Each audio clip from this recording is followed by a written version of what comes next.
Here's to another episode of Uninterrupted The Shop, full of memorable and very unpredictable moments. Cheers to that.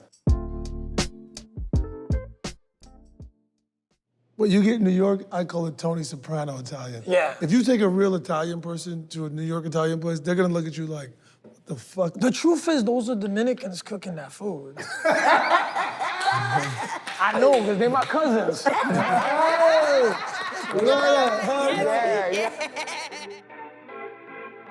wish and they wish and they wish and they wish and they wishing on me. I don't wanna die for them to miss me. Yes, I see the things that they wishing on me. Hope I got some brothers that outlive me. They gon' tell the story was different with me. God's plan, God's plan. I can't do this on my own, hey, no, hey. I've been me since Scarlet Road, hey. God's plan, God's plan. I've always said, you play basketball, you play baseball. You don't play fighting. No, don't play fighting. If you play football and you're the quarterback, if you make a mistake, it's an interception. When you fight, a mistake is you're knocked the fuck out. And the problem with fighting is like when you made that mistake, you have to stick with it for months. Yes. You know? No. Yes, because basketball, you play bad today. Next day, there is a game. 2 days after, there is a game. And then you go there, you have an opportunity to perform well. But you perform bad. First of all, you have like a concussion. So you have 90 days out before even go back to the gym. So it's like 6 months. gotta You're live with living it. with You your gotta live demon with it. Yeah. every day, hunting you in your room. Like, hey, you should have done this instead of this. Or, I'm like, That's also true you know, in for comedy. months. I write on Late Night with Seth Meyers, which was like a nightly talk show, and Seth would say, if you get jokes on the show, then you feel good, and then the next day you feel great. But if you go a week without getting jokes on the show, you feel bad. But then the next day you have an opportunity to have jokes. Yep. So you feel good. And he was saying, when he was on SNL, you would have to wait for a full week to see, and he would say it was torture. I was like, oh, wow, I don't have that, because every day we have a new show, and it's a new opportunity to do a good job. You auditioned for SNL and didn't make it. What was that like? I can't imagine how competitive it is auditioning for it. Yeah, I mean, we had showcases here in LA, and I did exactly what they asked, but a lot of people just did what they felt, and I was like, oh, okay, so this is gonna be good for me. So then I made it to go to New York for their audition, and I really thought I was gonna get it.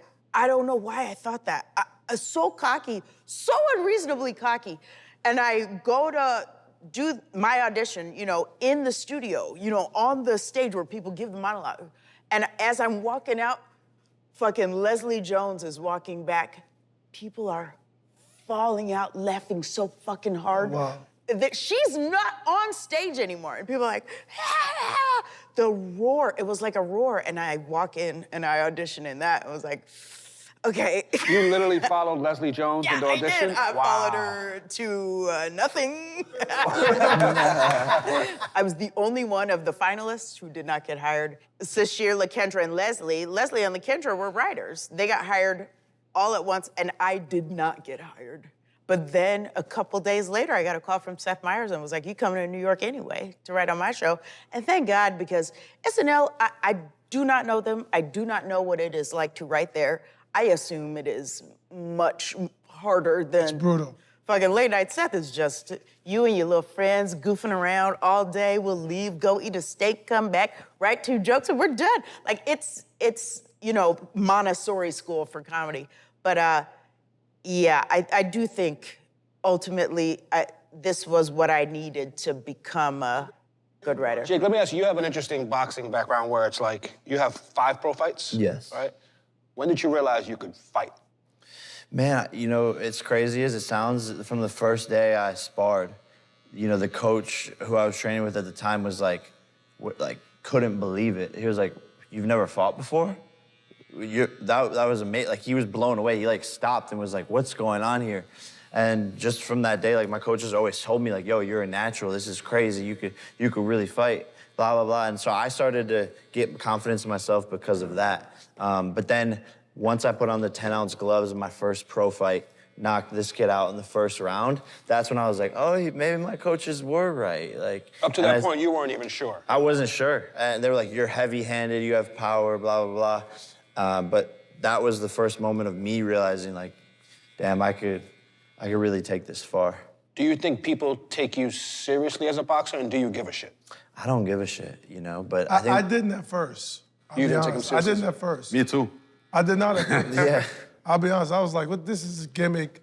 I don't even want to watch this shit. I didn't take you serious at first at all. Has your perspective changed as you've seen him evolve more fights? Yeah, I mean, I think everyone that doubted him at this point has agreed that he's a legit one. I mean, at first I was like, okay, whatever.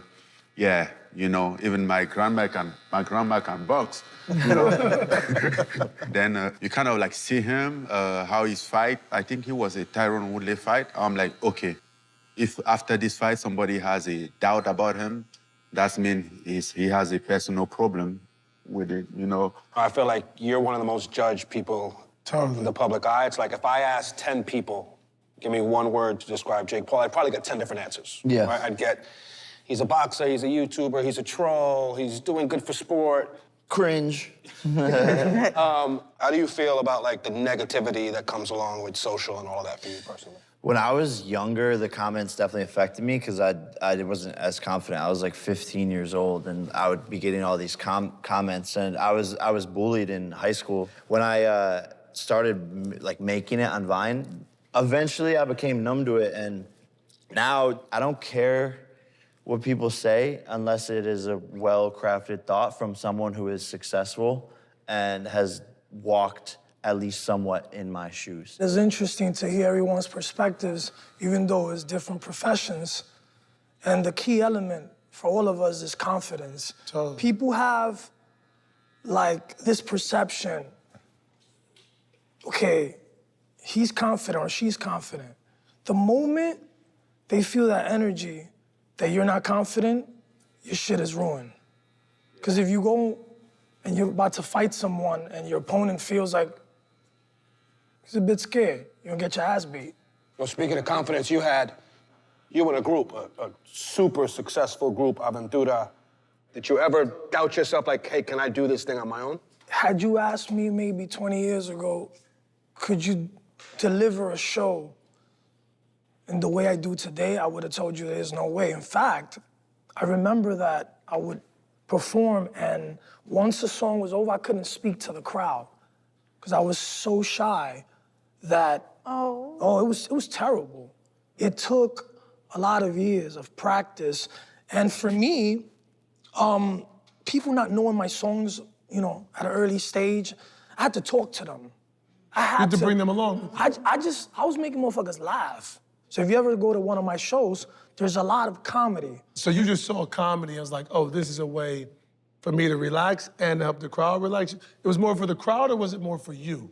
I would say it was a combination. It started more with my confidence. Like, if these people perceive that I'm nervous, I'm ruined. So I would just make fun of people. Like, I'm about to sing this song, and I'll just say something like, yo, is that your girl? But why she looking at me? You know, and just I'd be like, honey, we gotta go. Yo, we're going home. Get your shit. We get to get the fuck out of here, right? And to be honest with you, at times, that didn't go well for me. But again, we go back to the confidence. Like, what would happen? Ooh, I was doing a show, I would say like maybe 8 years ago. I'll improvise singing to the chick, and I would tell the dude, your girl, she loves me, you know, we have a history. Mind you, I don't know her.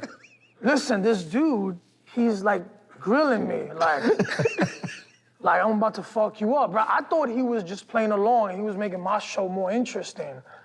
I realized he wasn't acting when he threw his glass on stage. Threw this shit at me. Yeah, I think Facts. everybody realized, like, oh, he's serious. True story, yeah, and I was like, oh. They escorted him out the building, and I felt, oh man, like I provoked this shit, you know? Did this girl stay? Oh yeah, she did. Oh! That's not his girl. That's not then. his girl. Exactly. That's not his girl That's anymore. not his girl. Question: how do you feel with all the success you guys have had? Do you still get nervous? I do. I feel like once 300 people have booed you, it's hard to feel nervous. I used to work at a theater called Boom Chicago in Amsterdam, and we would have a lot of like stag do's and bachelorette parties, and people would come just Drunk? fucked up, and then you'd be like, hey, welcome to Boom Chicago. You'd be like, ah, you shit. You'd be like, God damn. And you would know you're gonna have a bad show, and you know you gotta fight them a little bit, And you just get 'em go kicked through it. out. That must be But then hard. they've destroyed it already. I mean, it is hard, but it's also great. Because once you do that, you can do anything. To be honest with you, like every time I walk on stage, I feel, I don't know if the right term is nervousness. It's just like this. Stress. Anxiety. I'm anxious. The butterfly, anxious. Yeah, and I think that I describe that as still respecting the craft, still respecting the crowd. Champ, you still get nervous on the walkout? Of course. I mean, we don't play, we don't perform, we fight, you know, and you're going to fight somebody. You don't know what will happen in that octagon, you know, and also the responsibility that you have, the reason why you're fighting for. There is 1,000 of things that can happen in there, and you don't know. You're just gonna Sure. you just have to find out in Get the in next 15 or 25 minutes. Have you ever gotten in the ring and realized the guy across from me is scared? Yeah. Now I can see that. Before the fight, everybody is like talk Calm, and sure. this, you know. But when they lock that cage, like you look at your opening in your opening eyes like this, and at that moment I'm like, you see somebody or like, damn, what did I do? Like, oh, I'm I like, bro, can't it's over. believe It's people time. get in there I and can't they're either. like, I'm confident. That's insane. You're like, They what? like that cage. I'm People like, get in the excuse cage me? with you and they go, I'm Mr. fine. Logano. Excuse me, Sir. excuse me, can somebody open that door? I'll get the, if I looked across and saw him, I'd be like, Yeah, no He's shot. like, no. Jake, No you're chance. 5 fights in. I assume you still get nervous on the walkout. I'm more so just excited because honestly, I put in all the work and done all the preparation, right? And we spar all the time in training camp, you know, hundreds of rounds, and I'm not getting paid for that. So this is the night I get to go out there and get paid and like do my thing, and actually, we can get out of there early. We don't have to go the whole entire fight. We can have an early night, put them to sleep, and get out of there. You bring up pay. It would have been very easy for you to make your money, get paid, worry about you.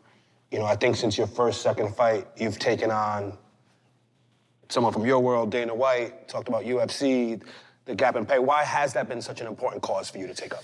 Yeah, for me, it's about changing combat sports in general. You know, that's what I've always been passionate about doing since I came in, and helping women's boxing and my foundation, Boxing Bullies, which helps kids get involved in the sport early. But then the fighter pay side of it, I've just seen how people and fighters are getting taken advantage of. You know, this is the most dangerous sport in the world, and the UFC, you know, makes billions of dollars a year, and they're only paying their fighters 15% of that.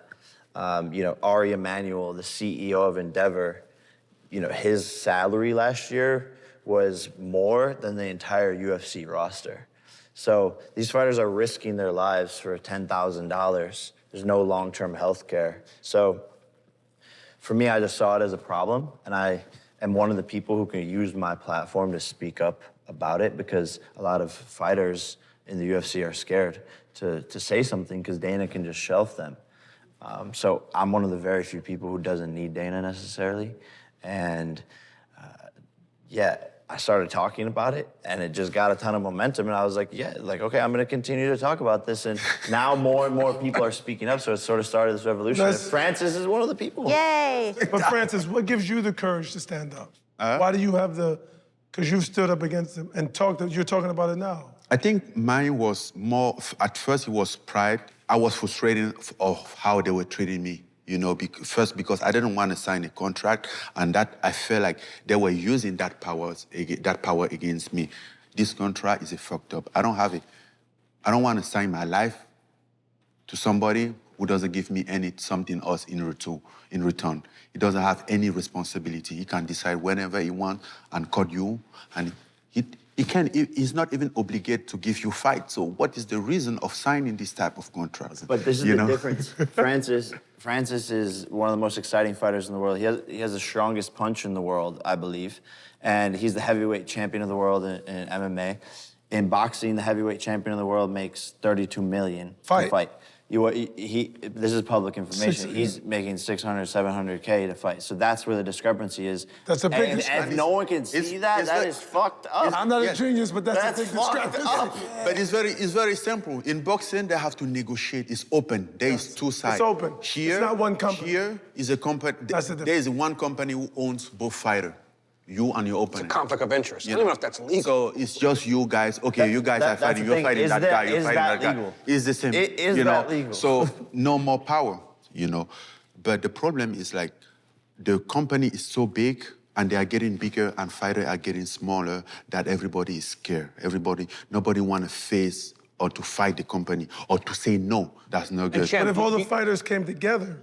They cannot come together. It's very complicated because financially, if somebody have to rely on you to pay his bill because you're controlling his wallet, how much he get, and you can do whatever you want, of course he cannot stand up against you. The fighters can band together though, and that No, they cannot. But we can, because eventually my ultimate goal is to create a fighters union. It needs to be done, and it seems impossible, and maybe it will be, but that's how. And people say, Jake, like, how are you gonna create a fighters union? Like, they'll just shelf all the fighters in the fighters union. No, everyone comes together, and we're not fighting. We're not fighting. So that's how they do it here. There's writers guilds, so how are you going to directors feed them? guilds. How are you going to feed those people? Because a lot of them, after 8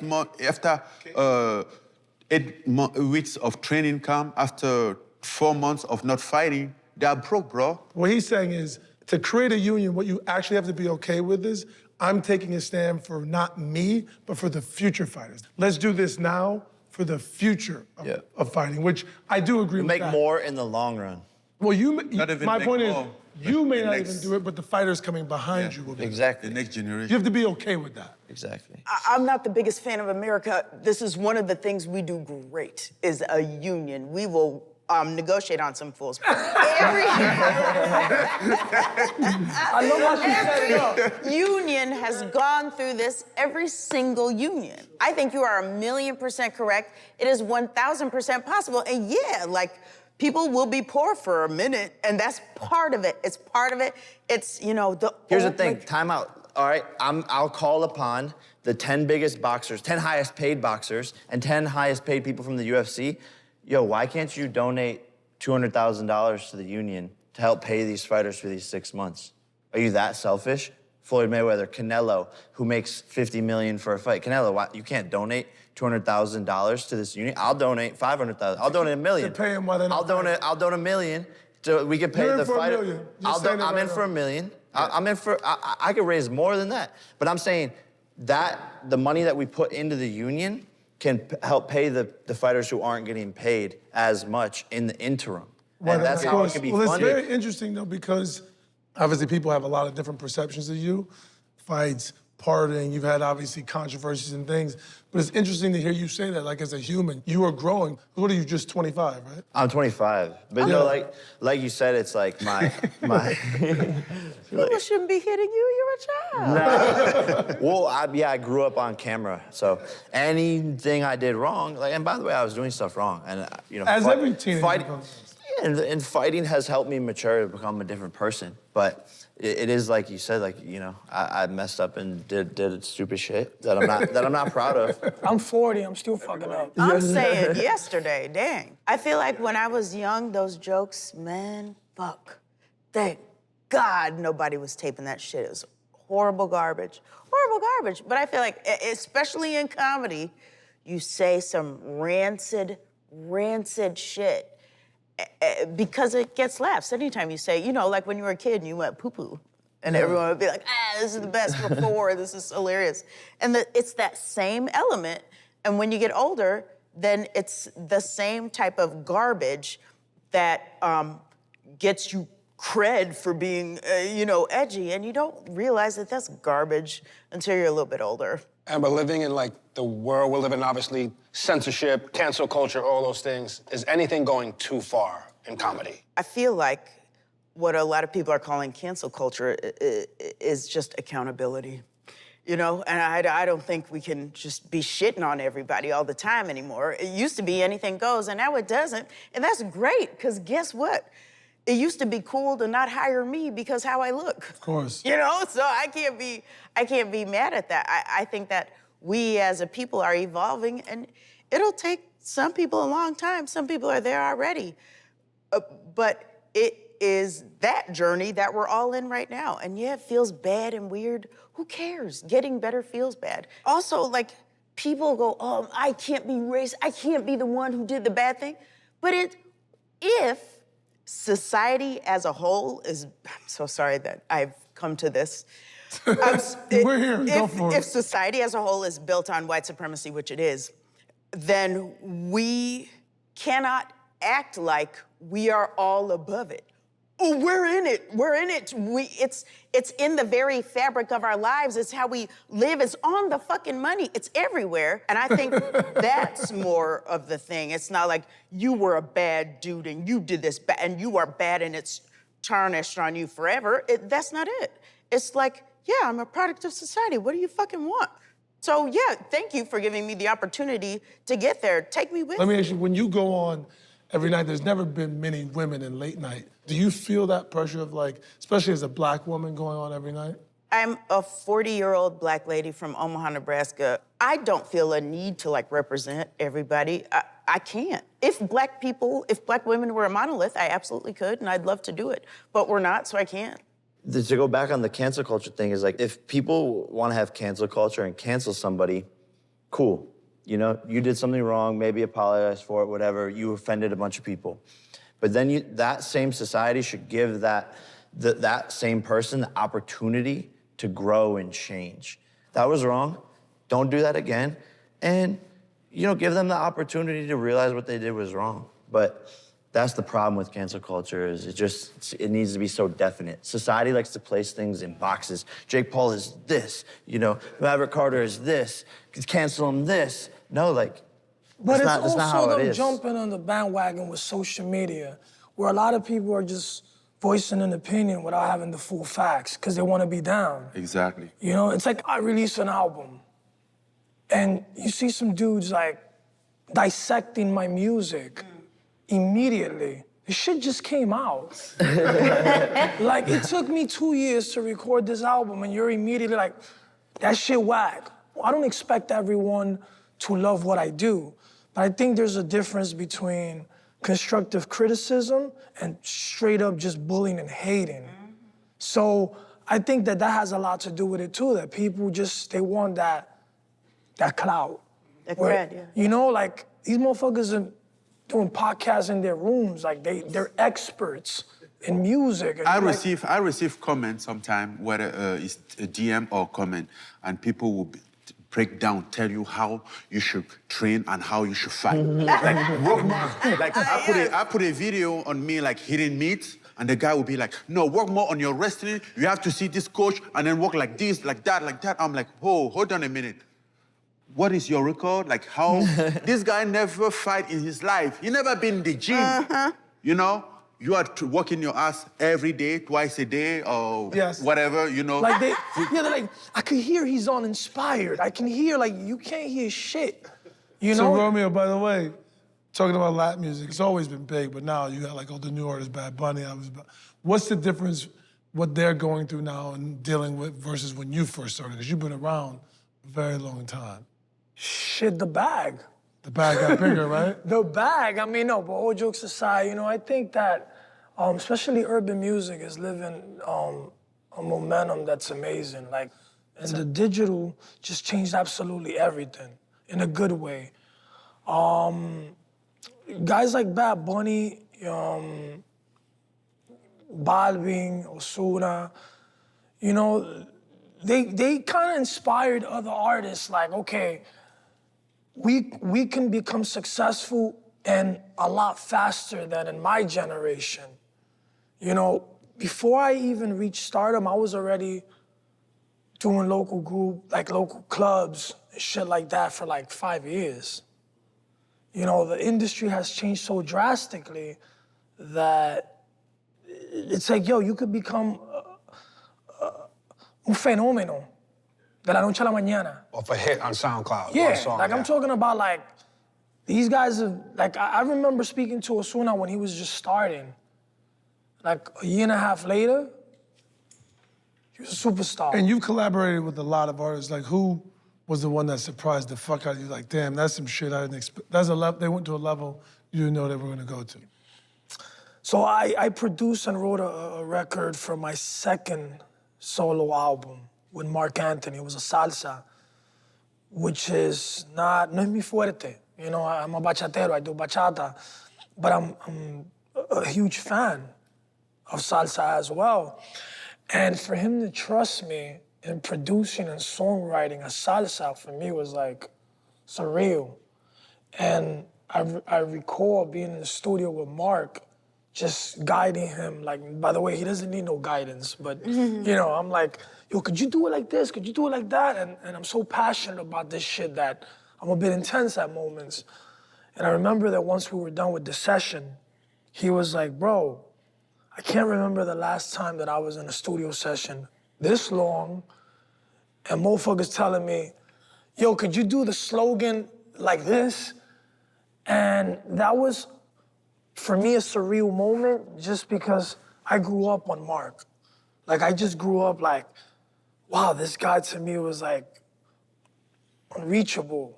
And to be able to write, produce a song with him, like, that's just crazy to me. That was a very special moment. Drake, have you had some boxers reached out to you that you're like, damn, I can't believe that boxer reached out to me with some advice or some...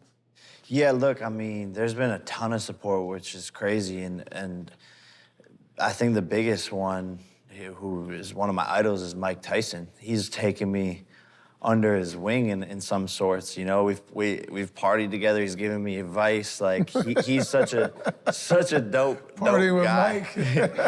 Evander Holyfield, you know, Devin Haney, Ryan Garcia, David Benavidez. They've taken you in as like you're one of us. Yeah, I'll be DMing Benavidez like, yo, like, what would you recommend for this sort of workout, da-da-da, and he'll like give me advice and I implement it. So. Does that give you self-validation knowing that these guys that are real fucking guys and giants are welcoming you into the fraternity? No, yeah, it means a lot and it's dope, you know? And they've all been so awesome to me and I appreciate that. It means a lot. And, you know, they're not haters, you know, because there's a lot of people at first in the boxing world who are like, oh, I don't know. And there's still people who are like, oh, I don't know about this.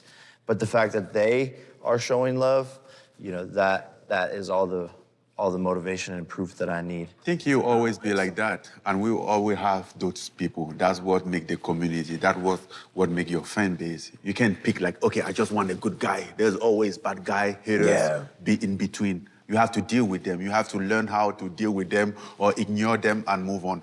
And doesn't matter how good you are. You might become the best person on earth, but you will always have criticism. You're gonna have like 100 people liking you. You're gonna find someone like, oh, he's this, he's that.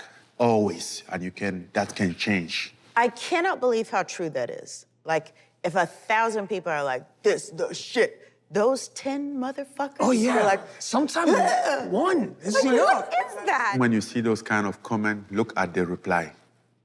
You know, you will find your real fan, reply, and go after Do you ever reply to them? From my fake account? Delete that account now! I go in.